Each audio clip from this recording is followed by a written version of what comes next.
This review is for a mature rated game that features violence and gore. Viewer discretion is advised. Personal confession, I have not, as of this recording, seen a single Friday the 13th film, but for many of them that generally feature Jason Voorhees as the slasher film villain have made their mark on pop culture, including referencing the actual calendar days of Friday the 13th, and it is among the most successful horror franchises in history. And with any successful IP, there has to be at least one game tied to it. Initially titled Slasher Volume 1 Summer Camp, before the decision to use the Friday the 13th license as discussed with mainstay Friday the 13th film producer and director Sean S. Cunningham, the game that was heavily backed on Kickstarter was released on the PC, PlayStation 4 and Xbox One in 2017, while eventually getting a version on the Switch with all the DLC in 2019. That release is the one being covered in this review.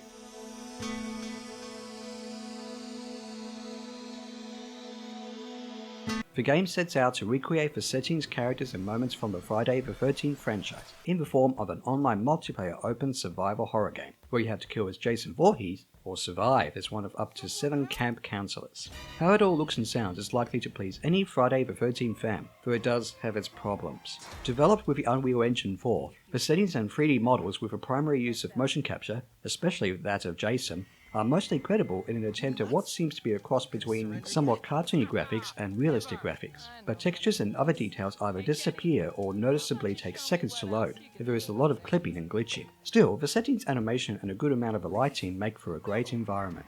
This also applies to the sound. The film was composed by film series composer Harry Manfredini and is used surprisingly sparingly, opting for mostly quiet underscoring on the main menu and the moments that have less adrenaline, and of course, the jump scare cues. There is also one song from the 80s punk group, The Misfits, that features in the radios of the game, which you can also turn the sound off of just in case you live stream this game on the internet, and you don't want to get hit with a copyright infringement. The voice acting is generally well done and features much of the cast from the franchise, though the repeated lines from Mother Voorhees herself, who encourages Jason in his killing spree, can get old after a while. Get up, Jason. Find them. Kill them. Don't stop, Jason. They deserve to die. Make them suffer like we did. Make them remember what they did to us, Jason. Kill them. There also appears to be minor problems with the sound mixing and editing, especially panning. This is a shame because the sounds and music are not only good, but instrumental to the gameplay. The gameplay basically amounts to an endless amount of timed online multiplayer matches, plus you can play offline in a few modes. You play as either Jason or a camp counselor, each with their own abilities and simple motivations.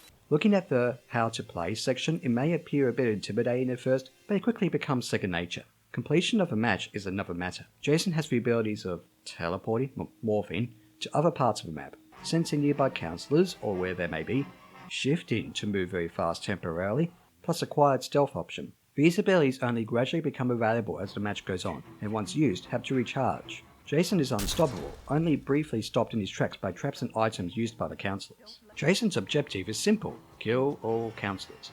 With the counselors, it's a bit more complicated than that.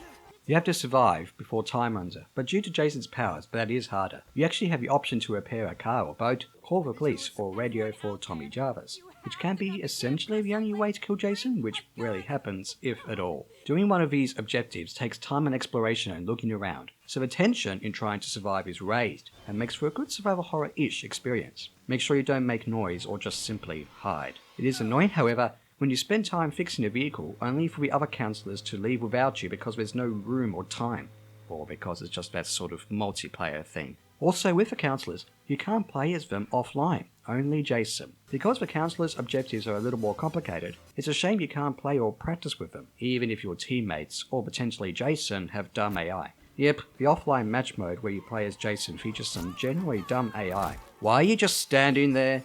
Why are you running into the wall?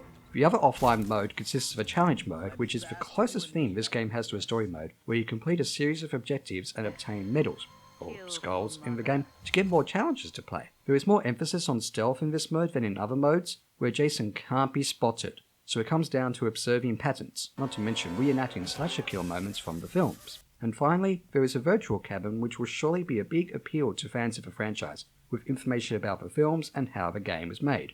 And speaking of how the game was made, it's mostly understandable that only so much can be done with a Kickstarter-funded game, but this game is full of glitches and bugs and technical problems. There are server issues which hinders the online experience, meaning that a match can just randomly stop or time out or not even begin or looks like it successfully finishes.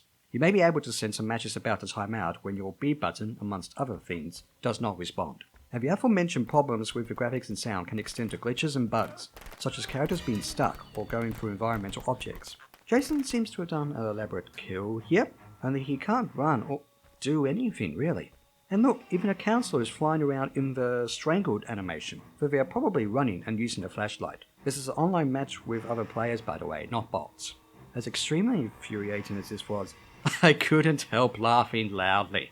Only a quick swim in the lake made Jason shift, which happens automatically in water and makes him go fast, so counselor shouldn't really swim. And therefore he and the counselor were back to normal as it can be for a killing spree. That wouldn't have happened if Jason and the counselor just glitched through the water, still stuck in that animation. Oh, and here's a good one. Escaping in the car, only the car disappears and... I really don't know what to say about this one. It was also with this game that I experienced my first software closing error screen on the Nintendo Switch. It is frustrating that errors like this happen, because you can't gain any XP. Any match or challenge you successfully complete allows you to level up and unlock more things, especially new Jasons and counselors with their own strengths, weaknesses, and mostly customizable abilities and perks. Some of the time, however, you don't get to play as the Jason or counselor you actually chose for a match. Why does this happen? These extremely noticeable problems do really detract from what is really a game with a solid premise and solid concepts that can, and could, make for hours of online fun. Somewhat similar to a multiplayer-focused game like Super Smash Bros., doing one match after another can be addictive. Plus there's a few offline modes to keep one busy. There are some compelling ideas for strategy here, which makes unlocking more content outside of small balancing issues all the more worth it.